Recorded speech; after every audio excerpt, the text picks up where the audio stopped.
Like personally, I've been like a lifelong wrestling fan. Like when I was like 11, I like dipped out of it for a bit, but when I got back to it, it was through like the British independent scene. Introduced to guys like Will Ospreay, Pete Dunne, Trent Seven, Tyler Bate.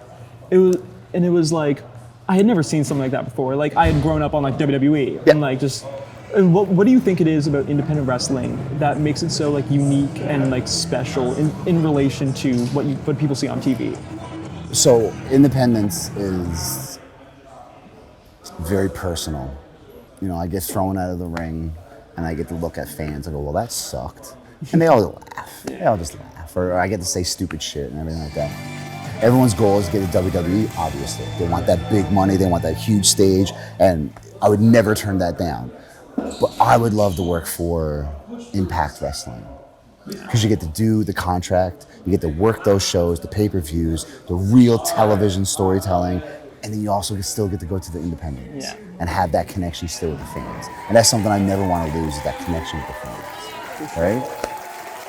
But when people come up to me and they're like, oh, you do wrestling? I was like, yeah, and I know what's coming next. It's like, oh, is it fake? Well, you know it's fake. Yeah, you know it's fake, They're not really hitting each other. It's like, okay, come in the ring. But no, I don't know.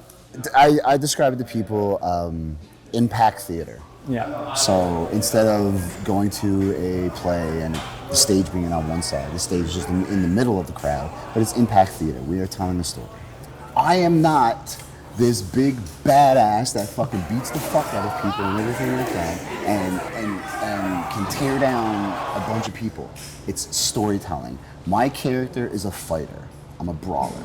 And I make people believe what I'm doing, when I'm hitting people, they're like, oh shit, he's hitting people.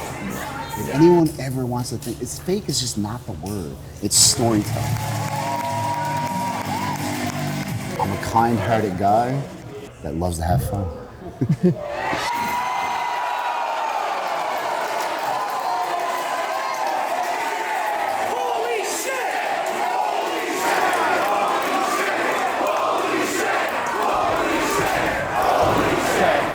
Holy shit. Holy shit. Holy shit. This is a wild match out there, I'm sure. This is the main event. I'm sure it's crazy. I can't even imagine. Believe it or not, I really do think that I actually had a bad relationship with the independent scene for a while. The last couple of years have been fantastic. I've had a lot of great experiences with some great promotions out there, got to meet some fantastic talents, and I've had the pleasure of meeting some of the big names as well. I gotta say, the biggest thing is the hunger. In your independent scene, people are hungry. They want it. They'll go out there and they'll put their whole body on the line. When you see WWE, I'm not necessarily saying the hunger goes away, but I mean, maybe that it's not as pushy where we're trying to prove ourselves all the time. Some people believe that college basketball and college football are more exciting than the NFL and the NBA. It's because they haven't made it yet. They're still just raw hunger. And that's the same with the independent scene. These guys are trying to make it. They're trying to accomplish their dreams. So they're generally going to put better performances with regards to effort than someone who's making, $500,000, $1 million a year. Yeah. In terms of my relationship, I feel like kind of a sense of belonging here. I don't know if that really makes sense. I think it's been very good because I started when I was like 14 years old here.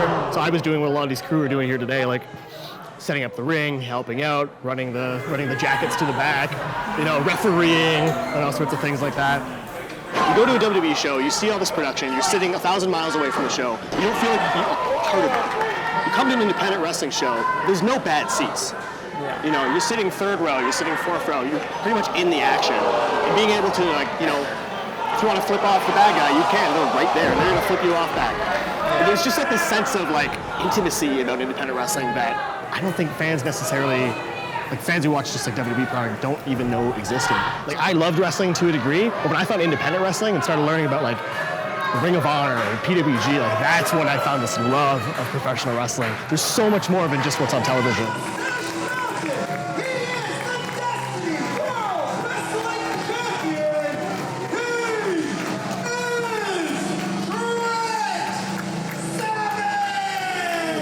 February when I first started training again. I did it in my hometown. It was very local. It was just a couple guys in a warehouse, you know, but it was like I first started, it was like, oh, Trent Seven's gonna come to train, and like I'm such like a fan of like the British style, British strong style, and I was really excited for that. I really valued like the sessions that we had. Thank you, man. And even the one-on-ones that we did. So I'm very lucky that I get to do what I do. I get to travel the world. I get to lend my helping hand when it's needed. Try and guide people in the right way if it's what they need, or just sit back and watch with an open heart and an open mind and watch some of these kids just tear it up and be absolutely incredible. But yeah, I'd say that was the thing that motivated me the most. It's just being part of the next wave, being able to help out and wrestle with these absolutely incredible kids that I'm wrestling with now. To be able to see it from kind of like this standpoint, right? The cameras, the microphones, the operators, everyone who's like, there's so many people involved in professional wrestling. And you know, you'll just switch the network on, or you'll switch AEW on, or YouTube, whatever, and you'll just watch wrestling, right? And it's just on, and wrestling is happening, and you go, cool, that was great. But there's a team of 40 people who do the food. The chairs have to come from somewhere, and the entranceway, and the people who hire out the lights, and the sound, and the mics, and the recording, and the cameras, and the editing, and the light, and the entrance music, and the videos.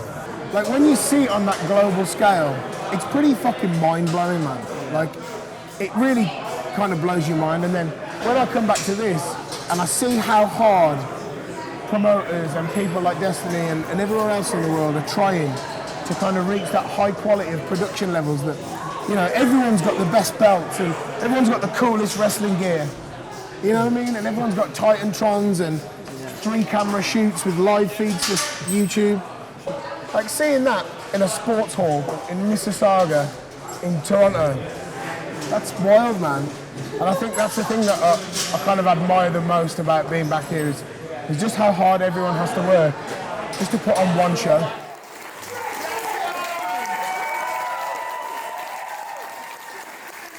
I'm Trent Seven.